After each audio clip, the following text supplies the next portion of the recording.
Durante siglos nos han contado una historia simple, casi infantil.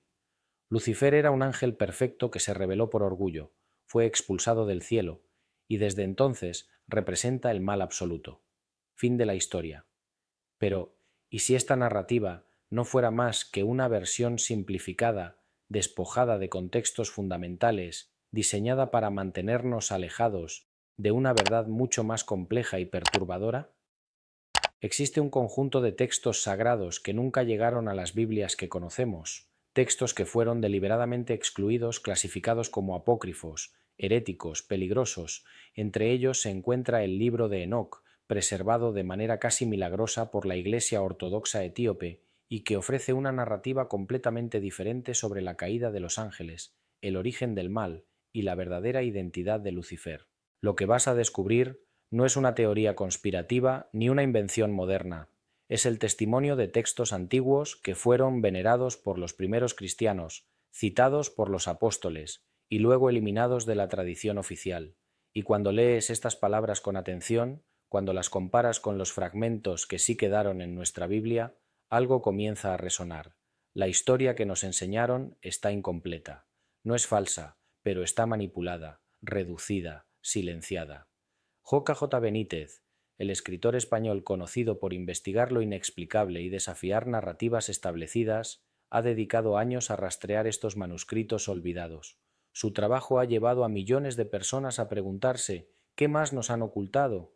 ¿Qué verdad se esconde detrás del mito de Lucifer? Hoy vamos a adentrarnos en esa oscuridad iluminada, no con miedo, sino con la valentía de quien busca comprender. Porque la verdad, por incómoda que sea, siempre es más poderosa que la ignorancia, y lo que descubrirás en los próximos minutos no solo cambiará tu comprensión de Lucifer, sino también tu percepción del bien, del mal y del papel que juegas en esta batalla espiritual que comenzó mucho antes de que nacieras. La pregunta no es si estás listo para escuchar esto. La pregunta es, ¿por qué te ha tomado tanto tiempo llegar aquí? En 1773, un explorador escocés llamado James Bruce llegó a Etiopía buscando las fuentes del Nilo Azul. Lo que encontró, sin embargo, fue algo mucho más valioso: varios manuscritos antiguos escritos en Ge'ez, el idioma litúrgico de la Iglesia etíope. Entre esos rollos estaba una copia completa del Libro de Enoc, un texto que en Europa se consideraba perdido desde hacía más de 1000 años. El mundo académico quedó atónito. ¿Cómo era posible que un libro citado por Judas en el Nuevo Testamento, mencionado por los padres de la Iglesia primitiva y considerado escritura sagrada durante siglos, hubiera desaparecido por completo de la tradición occidental? La respuesta es tan simple como inquietante: fue eliminado. En el concilio de la Odisea del año 364 d.C., y luego confirmado en otros concilios posteriores, ciertos textos fueron declarados no canónicos. El libro de Enoc estaba entre ellos. La razón oficial contenía enseñanzas que no eran apropiadas para la edificación común de los fieles. Pero cuando lees el contenido real del libro, comprendes que el problema no era su falta de edificación, sino todo lo contrario: revelaba demasiado. Enoc, el bisabuelo de Noé, fue un hombre que caminó con Dios según Génesis 5:24, y luego simplemente desapareció porque Dios se lo llevó. Este personaje enigmático, que según la tradición nunca experimentó la muerte, dejó un testimonio escrito de lo que vio en los cielos, de las jerarquías angélicas y especialmente de la rebelión que precipitó el caos en la tierra. Y aquí viene la primera revelación que rompe el relato tradicional. Según el libro de Enoc, Lucifer no cayó solo. No fue una rebelión individual motivada por vanidad. Fue un movimiento colectivo de 200 ángeles conocidos como los vigilantes, liderados por un ser llamado Semiatza, no Lucifer. Estos ángeles descendieron al monte Hermón, juraron lealtad mutua y luego hicieron algo prohibido: tomaron esposas humanas y tuvieron hijos con ellas. Estos hijos híbridos, conocidos como los Nefilim, fueron gigantes de proporciones extraordinarias, seres de fuerza descomunal y apetitos destructivos. Pero lo más importante es esto: los vigilantes no solo procrearon con humanos, también les enseñaron conocimientos prohibidos. Azazel, uno de los líderes, enseñó a los hombres a fabricar armas de guerra, a forjar metales y a crear instrumentos de destrucción. otros ángeles revelaron la astrología, la hechicería, el uso de hierbas para abortos, el maquillaje y la vanidad estética, y los secretos de la cosmología celestial. Estos conocimientos, que parecen inocuos o incluso útiles desde nuestra perspectiva moderna, fueron vistos como una transgresión cósmica, no porque el conocimiento en sí fuera malo, sino porque la humanidad no estaba preparada para manejarlo. Era como entregar explosivos a niños. Las consecuencias fueron catastróficas. Y aquí está el detalle que casi nadie ha notado. Si la caída angélica fue un evento colectivo motivado por el deseo y la enseñanza prohibida, ¿dónde aparece Lucifer en esta narrativa? ¿Por qué la tradición cristiana ha fusionado a Lucifer con Satanás y lo ha convertido en el líder de esta rebelión cuando los textos más antiguos cuentan una historia diferente? La respuesta a esta pregunta nos llevará a desentrañar una de las confusiones teológicas más profundas de la historia. Pero antes de llegar allí, necesitas entender algo fundamental. Lucifer y Satanás no son necesariamente el mismo ser. Y esta distinción lo cambia todo. La palabra Lucifer aparece una sola vez en la mayoría de las traducciones de la Biblia, en Isaías 14:12, y ese versículo ha sido interpretado durante siglos como la descripción de la caída de Satanás. Pero cuando regresas al texto original en hebreo, descubres algo sorprendente. La palabra utilizada no es un nombre propio, es una descripción. El término hebreo es Helel ben Shahar, que significa literalmente el resplandeciente hijo de la aurora o estrella de la mañana. En el contexto del pasaje, Isaías está hablando del rey de Babilonia, no de un ser celestial. Es una burla poética dirigida a un monarca humano que se creyó divino y fue humillado. Los traductores de la Vulgata latina, especialmente San Jerónimo en el siglo IV, eligieron la palabra latina Lucifer para traducir este término, que en latín significa portador de luz o el que trae la luz. Durante siglos, los lectores occidentales asumieron que este pasaje hablaba de la caída de un ángel rebelde, pero esa interpretación fue reforzada por una lectura alegórica posterior, no por el significado literal del texto. La tradición cristiana fusionó la imagen del rey de Babilonia caído con la figura de Satanás, y así nació el mito de Lucifer como el ángel orgulloso que desafió a Dios. Pero si Lucifer no es un nombre angélico original, sino una traducción latina de un término descriptivo aplicado a un rey humano, entonces, ¿quién es realmente el adversario espiritual que la Biblia describe? Y más importante aún, ¿qué pasó realmente en los cielos antes de la creación del hombre? Aquí es donde los textos etíopes vuelven a iluminarnos. El libro de Enoc no menciona a Lucifer ni una sola vez. En cambio, habla de Satanás como un acusador, un fiscal celestial cuya función original no era malvada sino judicial. En el libro de Job, que es uno de los textos más antiguos de la Biblia, Satanás aparece en la corte celestial como el adversario, alguien que cuestiona la integridad humana y prueba la fe de Job con permiso divino. Esta imagen de Satanás como un agente de prueba, no como un rebelde, es fundamental. Sugiere que su papel original no era oponerse a Dios, sino revelar la verdad sobre las intenciones del corazón humano. Era, en esencia, un instrumento de discernimiento. Entonces, ¿cuándo y cómo este fiscal celestial se convirtió en el enemigo absoluto? La respuesta está en una serie de decisiones y corrupciones que no ocurrieron en un solo momento, sino a lo largo de un proceso. Y ese proceso comenzó con una elección, la elección de priorizar el conocimiento y el poder sobre la obediencia y la humildad. Los vigilantes, según Enoc, no cayeron por odio hacia Dios, cayeron por amor hacia la humanidad, un amor mal dirigido, obsesivo, lujurioso. Vieron la belleza de las hijas de los hombres y decidieron abandonar su posición celestial para experimentar lo terrenal. En cierto sentido, su pecado fue el deseo de ser más humanos, no de ser más divinos, y esa paradoja es la que raramente se menciona en los sermones tradicionales, porque si el pecado original de los ángeles fue el deseo de descender, de mezclarse con lo material, de experimentar la carne, entonces la imagen del ángel orgulloso que quiso ascender al trono de Dios no encaja. Son narrativas opuestas, y esta contradicción ha estado enterrada bajo capas de interpretación dogmática durante casi 2000 años. Pero aquí hay un detalle aún más inquietante. Si los vigilantes fueron castigados por revelar conocimiento prohibido, ¿qué tipo de conocimiento era ese? ¿Y por qué era tan peligroso que su revelación justificara el diluvio universal? Esa pregunta nos lleva directamente al corazón de la verdad oculta. El conocimiento que los vigilantes compartieron con la humanidad no era simplemente técnico o intelectual, era transformacional.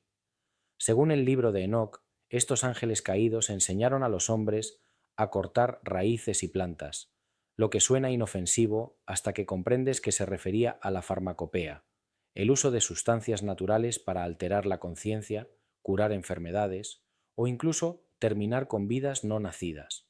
En otras palabras, les dieron control sobre la vida y la muerte. Azazel, uno de los príncipes de los vigilantes, reveló el arte de la guerra, cómo forjar espadas, fabricar escudos, crear armaduras.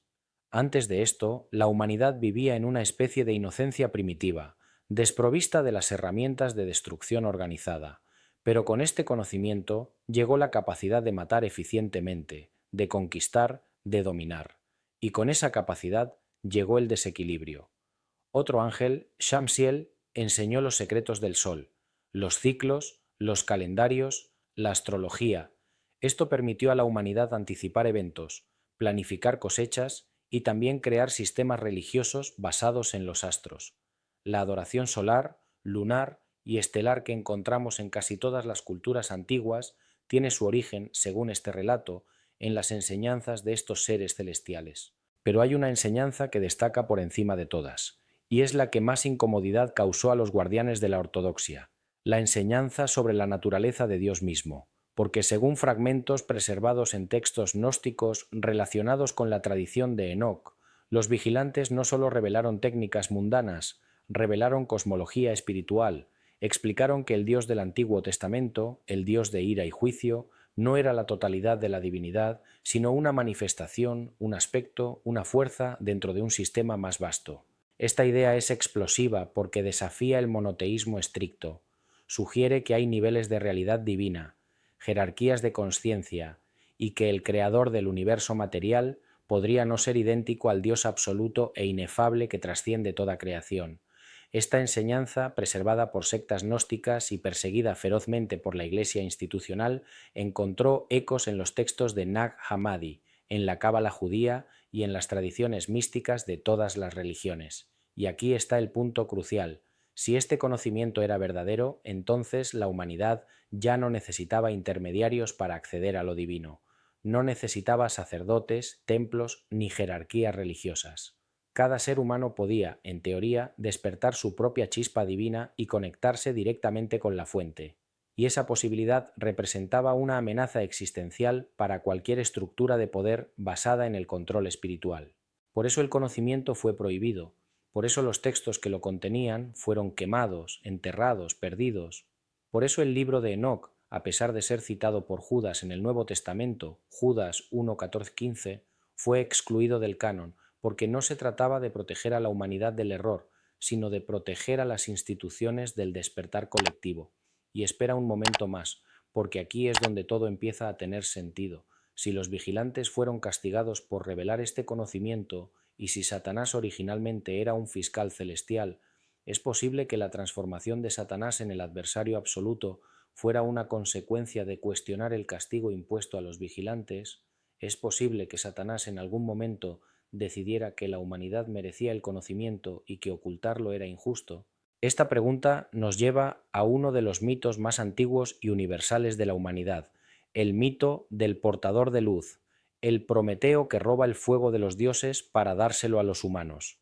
En la mitología griega, Prometeo es castigado eternamente por Zeus por este acto de compasión rebelde. En la tradición judeocristiana, ese papel lo ocupa Lucifer, el portador de luz. Y si miramos más allá de las capas de demonización, encontramos una narrativa sorprendentemente similar. Un ser celestial que ama a la humanidad lo suficiente como para desafiar el orden establecido y compartir el conocimiento prohibido. Podría ser que Lucifer no sea el villano de esta historia, sino el héroe trágico, y que toda la narrativa del mal absoluto haya sido construida para ocultar una verdad más compleja y moralmente ambigua. Antes de que respondas, necesitas conocer lo que los textos originales realmente dicen. Volvamos a las fuentes.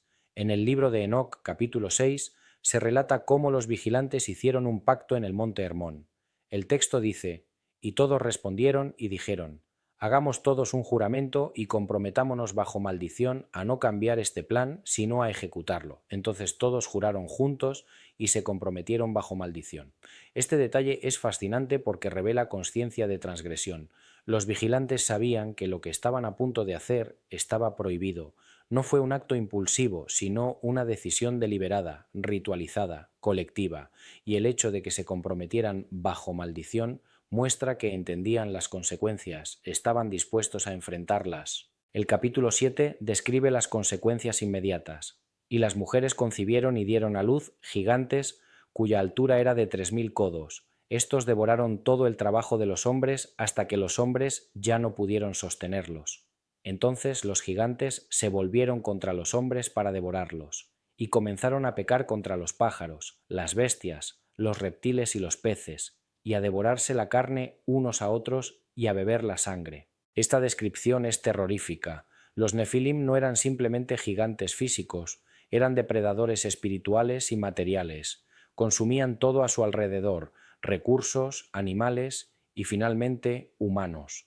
Su naturaleza híbrida los hacía incompatibles con el equilibrio natural de la creación. Eran anomalías vivientes, demasiado poderosos para coexistir con la humanidad ordinaria. Y luego está el capítulo 8, que detalla las enseñanzas de cada vigilante. Azazel enseñó a los hombres a hacer espadas, cuchillos, escudos y corazas, y les mostró los metales de la tierra y cómo trabajarlos. Semiasa enseñó encantamientos y el corte de raíces. Armaros enseñó la resolución de encantamientos. Baraquiel enseñó astrología. Cocabiel enseñó los signos. Tamiel enseñó astronomía y Asaradel enseñó el movimiento de la luna. Cada ángel tenía una especialización. No fue una revelación caótica, sino sistemática. Y lo que resulta inquietante es que muchas de estas disciplinas, metalurgia, astrología, herbolaria, cosmología, fueron fundamentales para el desarrollo de las civilizaciones antiguas. Los sumerios, egipcios, babilonios y otras culturas avanzadas poseían conocimientos que parecían desproporcionados para su época. ¿Es posible que estos conocimientos no fueran descubiertos gradualmente, sino transmitidos directamente? J. Benítez, en sus investigaciones sobre los textos apócrifos y las tradiciones no canónicas, ha señalado repetidamente esta paradoja: si los ángeles caídos fueron los que impulsaron el desarrollo tecnológico y espiritual de la humanidad antigua, entonces, ¿cuál es realmente su pecado? ¿Acelerar nuestra evolución? ¿Romper la cuarentena impuesta por el Creador? Benítez sugiere que la narrativa oficial del bien contra el mal es insuficiente para explicar la complejidad de lo que realmente ocurrió, y cuando examinas los textos con honestidad, sin los filtros dogmáticos de siglos de interpretación, comienzas a ver una historia mucho más matizada, una historia de libre albedrío, consecuencias, amor mal dirigido y castigos que quizás fueron desproporcionados. Ahora bien, la respuesta divina a esta transgresión fue contundente. En el capítulo 10 de Enoc, Dios envía a 4 arcángeles, Miguel, Rafael, Gabriel y Uriel, para ejecutar juicio. A Rafael se le ordena: ata a Azazel de pies y manos, arrójalo en las tinieblas, abre el desierto que está en Dudael y arrójalo allí, y coloca sobre él piedras ásperas y dentadas, cúbrelo con tinieblas, y que permanezca allí para siempre. A Miguel se le encomienda: ve, ata a Semiatza y a sus asociados que se han unido con mujeres. Átalos durante 70 generaciones bajo las colinas de la tierra hasta el día de su juicio. Este castigo es descrito con un detalle gráfico y específico que no encontramos en la narrativa bíblica canónica, y lo más revelador es la duración temporal, 70 generaciones. Esto implica que el castigo no es eterno, sino que tiene un límite. Hay un día futuro de juicio final donde estos seres serán liberados, juzgados definitivamente y sentenciados. Pero la verdad va aún más lejos. En el Nuevo Testamento, en 2 Pedro 2:4 y Judas 1:6, se hace referencia directa a estos ángeles encadenados. Pedro escribe: porque si Dios no perdonó a los ángeles que pecaron, sino que los arrojó al Tártarus y los entregó a prisiones de oscuridad para ser reservados al juicio. Y Judas dice: y a los ángeles que no guardaron su dignidad, sino que abandonaron su propia morada, los ha guardado bajo oscuridad, en prisiones eternas, para el juicio del gran día. Estos versículos confirman la narrativa de Enoc. Los apóstoles conocían esta historia, la daban por hecha, y sin embargo, la Iglesia posterior decidió que el libro de Enoc era demasiado peligroso para ser leído por el pueblo. ¿Por qué? Porque si aceptas la historia de los vigilantes como verdadera, entonces debes aceptar que el origen del mal no es un ángel orgulloso que quiso ser Dios, sino un grupo de seres celestiales que amaron a la humanidad de manera inapropiada y compartieron conocimiento prohibido. Y esa narrativa no encaja en el modelo simplista de buenos contra malos que sostiene gran parte de la teología popular. Además, si aceptas que Lucifer y Satanás son entidades distintas, o que Lucifer es simplemente un título poético mal interpretado, entonces toda la demonología cristiana necesita ser reexaminada desde cero, y eso nos lleva a la revelación más impactante de todas. Si Lucifer no es el líder de los vigilantes caídos, si no es el Satanás del libro de Job, si no es el rey de Babilonia de Isaías, entonces ¿quién o qué es? La respuesta puede encontrarse en un pasaje del Nuevo Testamento que raramente es analizado en este contexto. En Apocalipsis 22:16, Jesús dice: Yo soy la raíz y el linaje de David, la estrella resplandeciente de la mañana. Detente aquí. Lee esa frase de nuevo: la estrella resplandeciente de la mañana. En latín, eso se traduce como Lucifer. ¿Jesús está usando para sí mismo el mismo título que se ha asociado con Satanás durante siglos? ¿Cómo es esto posible? La clave está en entender que Lucifer nunca fue un nombre propio, sino una descripción de función y esencia. La estrella de la mañana es el planeta Venus cuando aparece justo antes del amanecer. Es el heraldo de la luz, el anunciador del día. No es la fuente de la luz, sino su precursor. Y en ese contexto simbólico, Jesús está diciendo: Yo soy el que trae la luz al mundo. Yo soy el portador de la revelación divina. Esta comprensión transforma todo. Si Lucifer es un título de portador de luz y Jesús lo reclama para sí mismo, entonces el verdadero conflicto no es entre Jesús y Lucifer, sino entre el verdadero portador de luz, Cristo, y el falso portador de luz, Satanás, quien se disfraza como ángel de luz según 2 Corintios 11:14. Aquí está la dualidad profunda. Ambos afirman traer iluminación, ambos prometen conocimiento, pero uno trae luz que libera y santifica, mientras el otro trae luz que deslumbra y esclaviza. Uno respeta el libre albedrío y invita a seguirlo voluntariamente. El otro manipula, seduce y enreda a través del orgullo intelectual y la promesa de poder. Y esto nos lleva de regreso al jardín del Edén. La serpiente le dice a Eva: seréis como dioses, conocedores del bien y del mal. Esa promesa no era completamente falsa. Al comer del árbol, Adán y Eva efectivamente obtuvieron conocimiento moral, pero lo que la serpiente omitió fue el precio, la separación de la fuente de vida, la introducción de la muerte, la carga insoportable de la consciencia sin la madurez espiritual para manejarla. El pecado original no fue el deseo de conocimiento, sino el orgullo de creer que podían manejarlo sin Dios, y ese mismo orgullo es el que los vigilantes exhibieron cuando decidieron compartir conocimientos avanzados con una humanidad que no estaba preparada. Fue un acto de amor corrupto, de compasión arrogante. Y aquí está la verdad que casi nadie menciona. Satanás no inventó el deseo de conocimiento. Ese deseo es inherentemente bueno. Dios mismo nos creó curiosos, inquisitivos, con anhelo de comprender. Lo que Satanás hizo fue distorsionar ese deseo, convertirlo en un fin en sí mismo, desvincularlo de la sabiduría y la humildad. Lucifer como arquetipo representa la luz del conocimiento. Satanás representa la corrupción de esa luz. Y la confusión entre ambos ha llevado a generaciones de creyentes a temer el conocimiento legítimo, a rechazar la ciencia, a desconfiar de la razón, porque todo ha sido etiquetado como luciferino. Pero Jesús vino a restaurar la verdadera luz. No vino a destruir el conocimiento, sino a colocarlo en su contexto adecuado, subordinado al amor, guiado por la humildad, iluminado por la sabiduría divina. Él es la síntesis perfecta de verdad y gracia. Y cuando lo comprendes así, toda la batalla cósmica cobra un sentido completamente nuevo. No es una guerra entre ignorancia y conocimiento, es una guerra entre la sabiduría humilde y el orgullo intelectual, entre el conocimiento que nos acerca a Dios y el conocimiento que nos aleja, entre la luz que revela al Creador y la luz que solo nos revela a nosotros mismos. Y tú, justo ahora, estás en medio de esa batalla. Cada día tomas decisiones sobre qué tipo de conocimiento buscas, qué motivaciones guían tu aprendizaje y a quién le entregas tu lealtad intelectual y espiritual. ¿Buscas conocimiento para servir o para dominar, para comprender la creación de Dios o para justificar tu propia autonomía? Estas preguntas no son teóricas, son el campo de batalla real donde se decide tu destino. Ahora traigamos todo esto al presente. Vivimos en una época de información sin precedentes. Nunca antes la humanidad tuvo acceso a tanto conocimiento acumulado, y sin embargo, también vivimos en una época de confusión sin precedentes. La verdad se ha fragmentado en millones de narrativas contradictorias, cada una compitiendo por nuestra atención y lealtad. Piensa en esto. Los vigilantes ofrecieron conocimiento avanzado a una humanidad inmadura y las consecuencias fueron catastróficas. ¿No estamos viendo algo similar hoy? Tenemos tecnologías que pueden curar enfermedades o diseñar pandemias. Tenemos inteligencia artificial que puede resolver problemas complejos o manipular elecciones.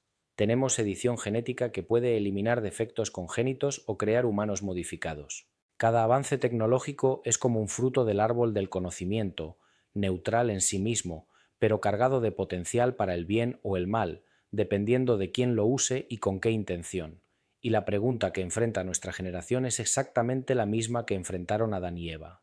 ¿Tenemos la madurez espiritual para manejar el poder que hemos adquirido? La respuesta honesta es no, no la tenemos.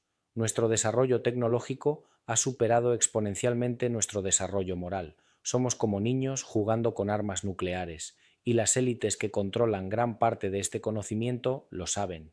Por eso lo ocultan, lo regulan, lo comercializan.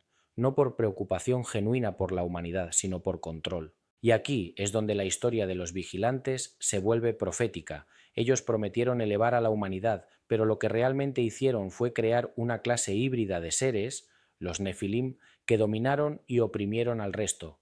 Hoy, las élites tecnocráticas prometen transhumanismo, inmortalidad digital, realidad aumentada y fusión con la inteligencia artificial. Prometen hacernos más que humanos. Pero, ¿a qué costo? ¿A cambio de qué? La respuesta está en las palabras de la serpiente: seréis como dioses. Esa promesa nunca ha desaparecido, solo ha cambiado de forma. Ahora viene empaquetada como progreso científico, como evolución inevitable, como destino transhumanista, pero la esencia es la misma: la negación de nuestra dependencia de Dios y la afirmación de nuestra autosuficiencia. Y si miras a tu alrededor con ojos abiertos, verás que la adoración a la tecnología ha reemplazado en gran medida a la adoración a Dios. La gente confía más en Google que en las Escrituras, deposita más fe en las vacunas que en la oración, busca salvación en Elon Musk y Silicon Valley más que en Jesucristo. No estoy diciendo que la tecnología sea mala, estoy diciendo que cuando se convierte en nuestro Dios, cuando se convierte en nuestra fuente de esperanza y significado, entonces estamos repitiendo el error antiguo. Estamos comiendo del árbol prohibido una vez más, y las consecuencias, según el patrón bíblico, son predecibles. Primero vendrá la ilusión de poder y control. Luego vendrá el caos, la fragmentación, la violencia. Luego vendrá el juicio, y finalmente vendrá la renovación, pero solo después de la destrucción de lo corrupto. ¿Significa esto que debemos rechazar el conocimiento y vivir en ignorancia voluntaria? No. Significa que debemos buscar el conocimiento con humildad, con discernimiento, con un corazón alineado con el Creador. Significa que debemos preguntarnos constantemente: ¿este conocimiento me acerca a Dios o me aleja? ¿Me hace más humano o menos? ¿Me capacita para amar mejor o solo para controlar más?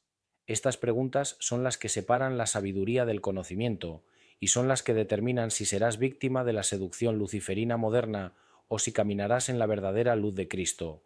Todo lo que hemos explorado hasta ahora no es simplemente historia antigua o teología abstracta, es un espejo, y lo que debes ver en ese espejo es tu propio reflejo, porque dentro de ti existe la misma tensión que existía en los vigilantes, el deseo de trascender tus limitaciones, de acceder a más, de convertirte en algo más grande. Ese deseo no es pecado, es parte de cómo fuiste diseñado. Fuiste creado a imagen de Dios, con anhelo de infinito, con capacidad de comunión con lo eterno, pero también dentro de ti existe la tentación de buscar esa trascendencia por caminos prohibidos, de tomar atajos, de aceptar conocimiento sin madurez, poder sin carácter, iluminación sin transformación, y cada día te enfrentas a una elección. ¿Seguirás el camino de la serpiente, que promete divinidad instantánea a través del conocimiento autónomo? ¿O seguirás el camino de Cristo, que promete transformación gradual a través de la rendición, la obediencia y la relación? El primer camino es seductor porque es rápido, ofrece resultados inmediatos, te hace sentir poderoso, iluminado, superior, pero termina en aislamiento porque te separa de la fuente de vida. Termina en desesperación porque nunca puedes alcanzar la divinidad que te prometieron, y termina en muerte porque has cortado tu conexión con el único que puede darte vida verdadera.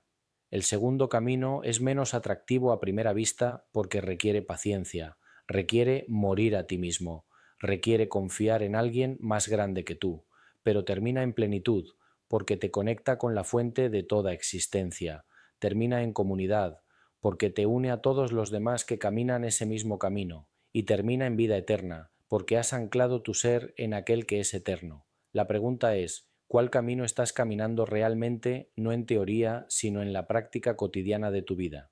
¿Pasas más tiempo consumiendo contenido digital que en oración? ¿Buscas respuestas en foros de Internet antes que en las Escrituras? ¿Te identificas más con tu intelecto que con tu espíritu? ¿Mides tu valor por cuánto sabes o por cuánto amas? Estas preguntas no son para condenarte, son para despertarte, porque el engaño más sutil de Satanás no es convencerte de que hagas cosas obviamente malvadas, es convencerte de que busques cosas buenas, conocimiento, éxito, influencia, por razones equivocadas y a través de métodos desconectados de Dios. Puedes estudiar la Biblia con orgullo intelectual en lugar de con humildad espiritual. Puedes predicar el Evangelio con motivaciones egoístas en lugar de con amor genuino. Puedes servir en la Iglesia para ser visto por otros en lugar de para glorificar a Dios. Y en todos esos casos estarás usando luz para propósitos oscuros. Esa es la falsificación luciferina. Luz sin calor, conocimiento sin amor, verdad sin gracia. Pero hay una forma de escapar de este engaño, y es sorprendentemente simple, rindiéndote, admitiendo que no puedes salvarte a ti mismo, que no puedes iluminarte a ti mismo, que necesitas un Salvador que te transforme desde dentro. Jesús dijo: yo soy la luz del mundo. El que me sigue no andará en tinieblas, sino que tendrá la luz de la vida. Juan 8:12. No dijo, yo te daré información para que encuentres tu propia luz. Dijo, yo soy la luz, la fuente. No solo un maestro, sino la encarnación de la verdad misma. Y cuando lo sigues a él, no obtienes simplemente conocimiento, obtienes transformación. Tu mente es renovada, tu corazón es cambiado, tus motivaciones son purificadas, y empiezas a ver el mundo no con los ojos del orgullo intelectual, sino con los ojos del amor divino. Esa es la diferencia entre ser portador de luz verdadera y ser portador de luz falsa. Los falsos portadores de luz buscan impresionar, dominar, seducir. Los verdaderos portadores de luz buscan servir, liberar, sanar. ¿Cuál eres tú?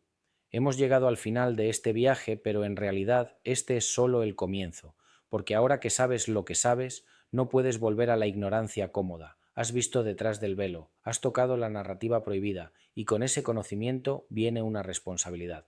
La historia de Lucifer, de los vigilantes, de la caída angélica y humana, no es solo un relato del pasado, es una profecía del presente, es un patrón que se repite una y otra vez a lo largo de la historia. El conocimiento sin sabiduría conduce al caos. El poder sin amor conduce a la destrucción. La luz sin fuente conduce a la oscuridad. Y estamos viviendo en un momento donde ese patrón está alcanzando su clímax. Los poderes de este mundo están ofreciendo, una vez más, el fruto prohibido. Te prometen inmortalidad a través de la ciencia. Te prometen omnisciencia a través de la inteligencia artificial. Te prometen omnipotencia a través de la tecnología. Te prometen divinidad sin Dios, y la mayoría de la gente lo aceptará, porque suena razonable, porque suena como progreso, porque suena como el siguiente paso inevitable en la evolución humana. Pero tú, que has escuchado esta historia, que has visto la trampa antigua revestida con lenguaje moderno, tienes una elección diferente. Puedes rechazar la falsificación y abrazar la realidad. Puedes renunciar a la ilusión de autosuficiencia y aceptar la verdad de tu dependencia divina. Puedes dejar de lado el orgullo intelectual y adoptar la humildad espiritual. Y cuando lo hagas, algo milagroso ocurrirá. Serás libre. No libre para hacer lo que quieras, sino libre de la esclavitud de tener que hacerlo todo tú mismo. Libre de la carga de ser tu propio Dios. Libre para ser simplemente humano, completamente humano, gloriosamente humano, tal como fuiste creado para ser.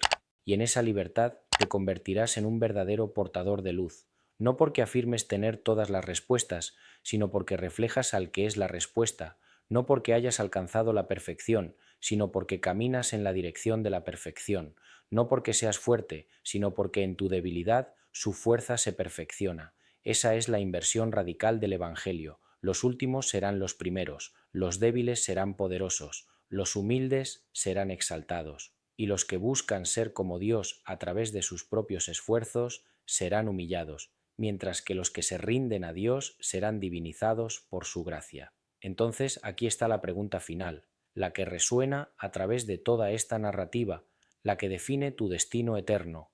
¿A quién le entregarás tu lealtad? ¿Al portador de luz falso que te promete todo pero te deja vacío? ¿O al verdadero portador de luz que te pide todo pero te llena completamente? Porque al final no se trata de cuánto sabes, se trata de a quién conoces, y si conoces a Cristo no como una doctrina sino como una persona viva, entonces todo el conocimiento del mundo palidece en comparación. Esa es la verdad que la Biblia etíope preservó, esa es la revelación que los textos suprimidos protegieron, no que Lucifer sea el héroe mal entendido, sino que Cristo es el verdadero héroe que siempre estuvo allí, esperando ser descubierto detrás de las distorsiones y simplificaciones. Y ahora que lo has descubierto, ¿qué harás? Esa respuesta solo tú puedes darla. Pero recuerda esto, el tiempo es corto, las señales proféticas se están cumpliendo, el escenario se está preparando para el acto final del drama cósmico, y tu papel en ese drama será determinado por las elecciones que haces hoy, en este momento, con este conocimiento. Elige sabiamente.